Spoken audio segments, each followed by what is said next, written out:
Hi students, Dr. Newmark here. We've made it. We've made it to the end of the semester in English 2210. So I'm here today to congratulate you on making it through our class. This is the last week. You have to pull your portfolio together this week, and I'm really excited to take a look at those. But my real reason for this video today is to give you an additional extra credit opportunity. So again, this is the last week of class. Next week is finals week, but this is the last week of the semester.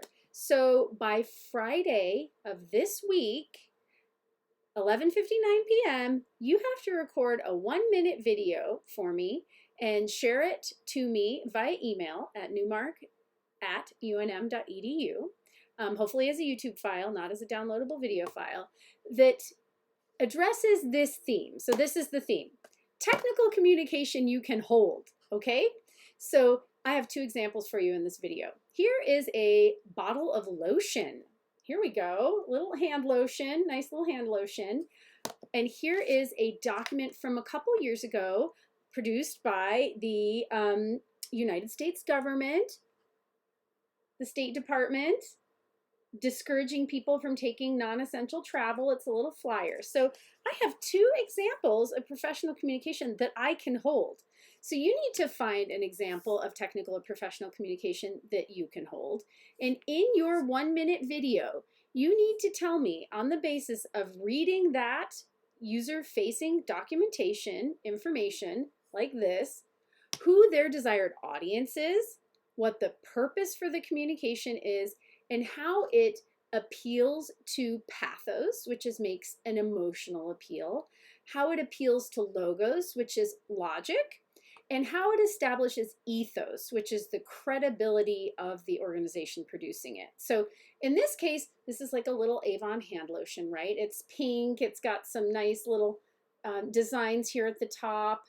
On the back, if you look at it, it has a little bit of content. It says, even though winter's cold, I can't even read it. It's so small, right? So it starts talking out about winter being cold, and then I can't read it. So that's a problem with the accessibility on this bottle, right? So that might impugn their ethos, right? So I did actually prepare this video, and I knew that it was too small to read. However, this document has larger font, which is much more accessible for users of all kinds. So the Avon bottle, they may not really expect people to actually read the commentary on the back of the bottle, but nonetheless, they have a little zippy little paragraph up at the top that kind of describes the product.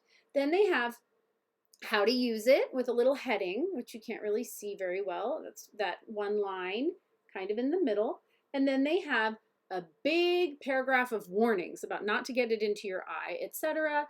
And then they have all of this written in French. You might ask yourself, why is that? Why is it in English and in French based on who you think their user base is? Okay, so audience purpose appeals to pathos and logos and establishment of ethos, which is credibility. So does this establish their ethos very well?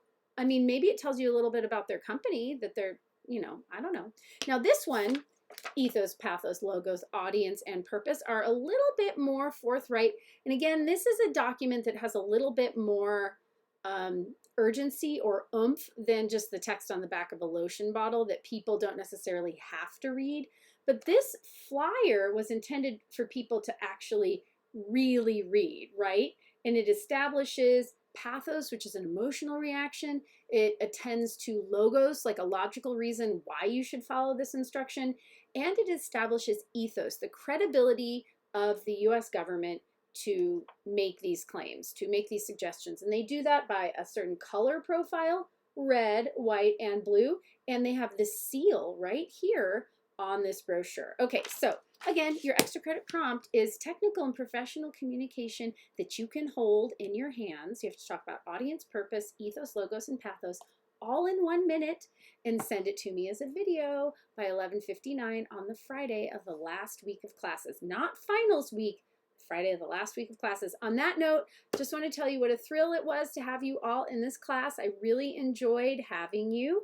If you're interested in technical and professional communication at the undergraduate level, our minor or our certificate, reach out to me. We also have a graduate certificate. So if you want to do some graduate work in this field, also reach out to me. You guys have a great rest of the semester and reach out to me with any questions.